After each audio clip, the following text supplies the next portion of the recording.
kaka janyuol. Kweth mar Azimio oramo ni onge dok chien e dwaro margi mar bago ng'anyo mar tipo chieng' tich abich kagikwedo chik mar omenda ma higani. Ogai mar Azimio la Umoja Wan Kenya Raila Odinga kanyakla gi moko kuom jood bura mage chich ne piny Kenya samoro biro chimo kamarach ka ok gikawo kang' maowinjore. Raila Odinga nowacho mage kanotimo limbe Siaya kama bende ne orome kod MCS kod jotelo mag od bura mar kaunti ma Siaya ka bang'e to nodhi nyaka e gwenge mag Sigombre e kar chung' od bura ma Ugunja. E limbe mare e kaunti ma Siaya, Raila nokwongo limo od bura ma Siaya kama nobede gi romo gi MCAs e yor apanda. Okoyangre hie thor wach mane gilose gi MCAs kod tend od bura ma Siaya. Ma biro bana bang' ka od bura mar Senate nyocha oito oko kwayo mar od bura ma Siaya mar thicho oko jalup gavana William Oduol. Bang' romo kamano, Raila kod Lange noyore gwenge ma Sigombre ka chung' od bura ma Ugunja nyasi mar rwako dala jaod bura ma Ugunja Opiyo Wandayi. Kae jotend Azimio singo chopo lendo mane gichiwo jumokalo mar chopo e ndara kendo kwedo piny owacho mar Kenya Kwanza ewi mano ma giwacho ni girido ngima ne jopiny. Wang'ni wacho no onge ringo. Baba kwadhi Kamukunji tarik 5 tarik 7. Wang'ni onge. Wang'ni onge. Wang'ni onge. Wang'ni onge. Odinga nokwedo weche ma jatend piny William Ruto gi jalupne Rigathi Gachagua osiko wacho ni ochung' methurka nokethore e lwet jatend piny machon Uhuru Kenyatta. Kagiwacho ni mago gin weche mag ledhi ma onge tiende. Kagidonjo kucha gidoko wacheshegi. Koro sani giwacho language mopogore. Koro moro chande gi kono Uhuru moketho chumi ma Kenya.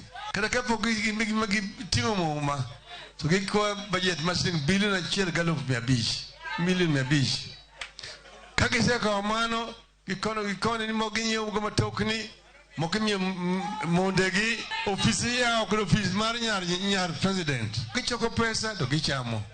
To gibukre ni nengo ni malanya nengo gikmoko. Wadmani mondo waomo gikmoko loka mondo nengo dog piny. Kagidonjo pok chulo suru timiyo gimno siepegi.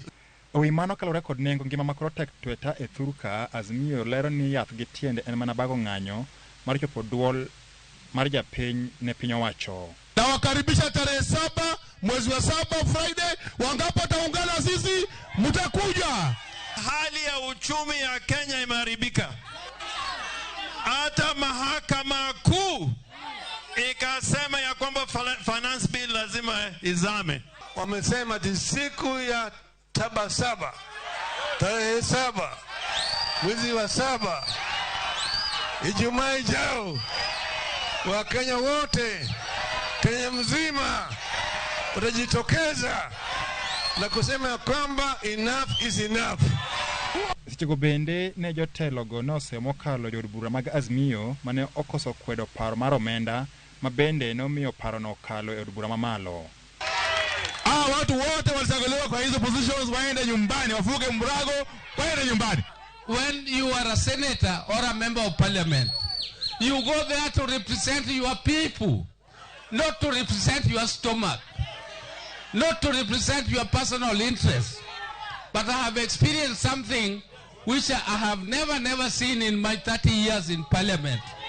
And I hope those who are with me in parliament are listening.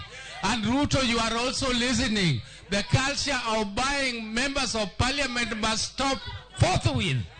Mimi nikiwa chairman wa chama, muniruhusu nianze na wale Nairobi, nifukuze Jalango, nifukuze Esther Pazaris, watafute chama yao waende. Wangapo wasema waende? Mnakubali waende? Waende. Nao hapa Nyanza pia waende. Waende ndio kwa mkono, waende kwa mkono.